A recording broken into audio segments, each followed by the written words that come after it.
Hey guys, welcome back to Phoenix, Wright, blah blah blah. In the last part, we were about to learn Acro's physical state. I suppose I could have lifted something the size of that bust. I have a strong upper body from working as an acrobat, and only my legs were injured. However, lifting the bust and looking out the window would have been impossible. There's no way I could have exerted that kind of force on my lower body. That makes it impossible for me to have known the location of the ringmaster's head. Let's see. Ask there. Why do you say it would be impossible? Allow me to explain. You accept that if I was carrying the bust, I couldn't see out below the window? Thus, there is no way I would know the location of the ringmaster's head. Well, I suppose you've got a point. Hey, Nick? Huh? What if you turn things around? Maybe if you think it was sort of like this. If he knew the location of the ringmaster's head, then he could drop the bust. That does make sense. Only I can prove somehow. That Acro knew the location of the ringmaster's head without looking down.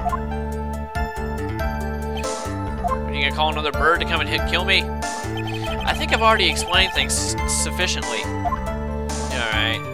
Thus it would have been unrealistic for me to drink the bust on his head. Alright, that makes it impossible for me to have known the location of the ringmaster's head. Well, let's see. My photo. I think toward the beginning of this trial, someone said that... Right, Trillo said that he never saw... Or was it Trent? Wait, was it Trillo or Ben or Mo? I think it might have been Mo that said he never saw the ringmaster carrying anything. But now in the photo, he's laying over the box. So why don't we try presenting this box? It must have been there before it started, like before he was killed then. Objection! Let's try that. Epic finger points! Yay. Acro, you didn't really need to lean out of the window, did you? What are you driving at, Mr. Wright? You already knew ahead of time where the ringmaster's head was going to be. Quite precisely, I may add. Objection! Your silly hinting at things is pointless, Mr. Phoenix Wright. Enough stalling. How about you show us some evidence? But I did such a good job hinting. Yes. Hurry up and explain things, Mr. Wright. Maybe you should take a look at this. Alright, yes, the picture. The key point here is the wooden box. The same wood box the victim was found hunched over?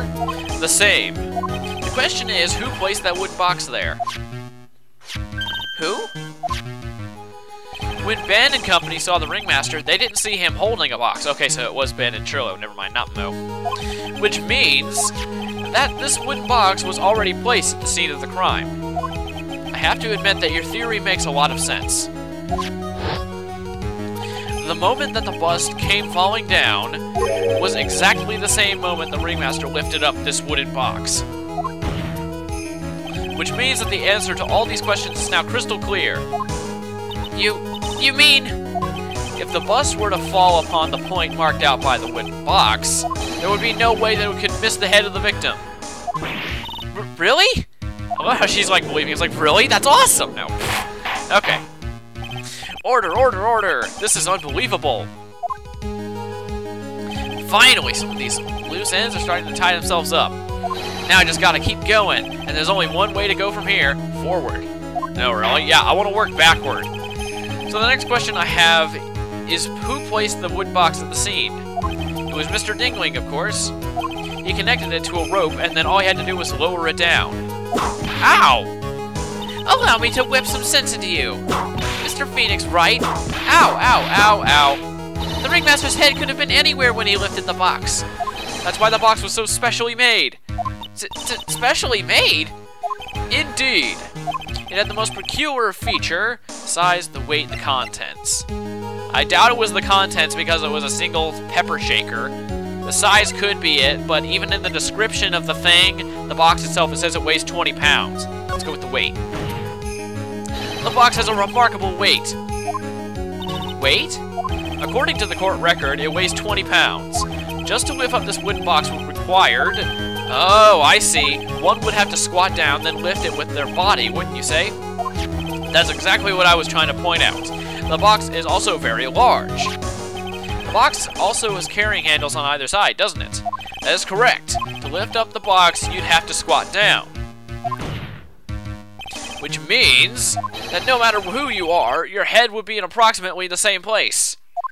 Fool! Whatever. You're annoying.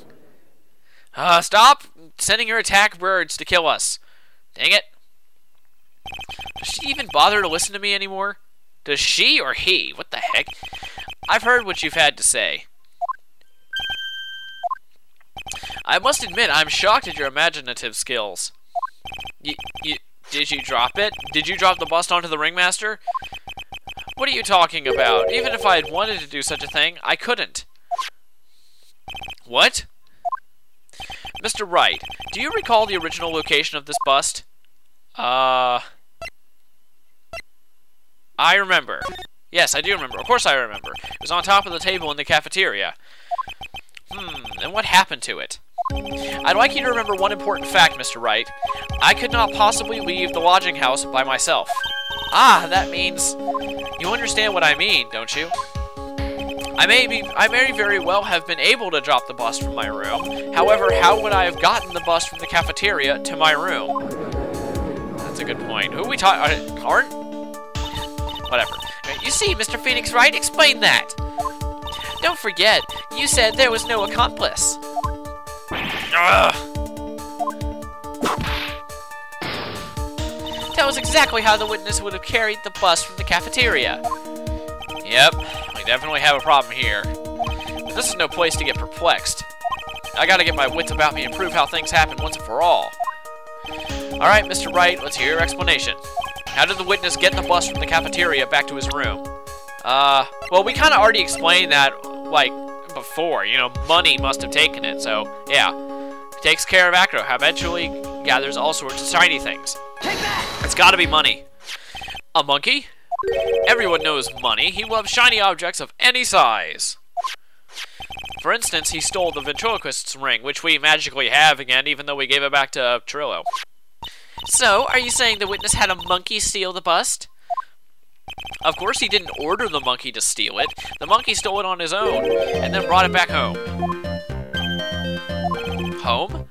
Money lives in Acro's room. Acro's room? Objection! What is Acro's not allowed to have a room. He's an Indian, therefore he must live out in a TV, whatever. But the bust was bronze. Wasn't it bronze? Isn't shiny at all. Objection! Maybe you should put the whip down sometimes and read the court record. Oh, burned! My, those are some very nice cards he's holding. Yes, and they are made of platinum, which is very shiny. Ah! Acro!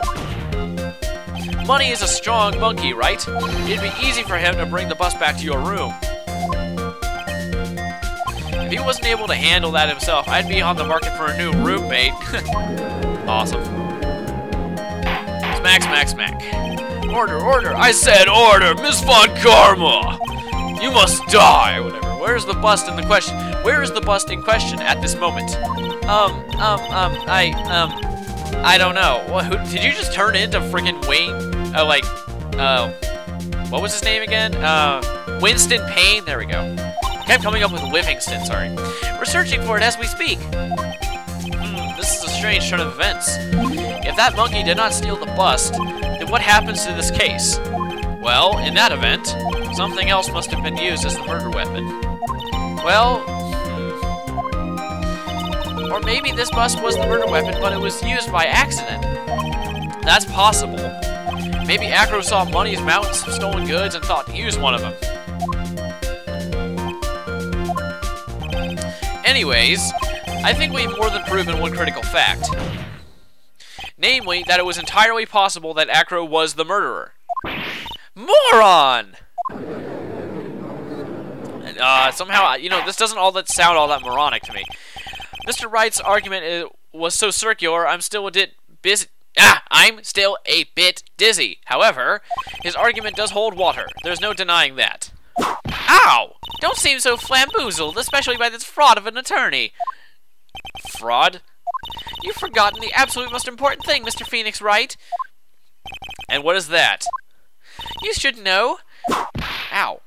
You forgot that your fraud of a magical client was spotted at the scene of the crime. Ah!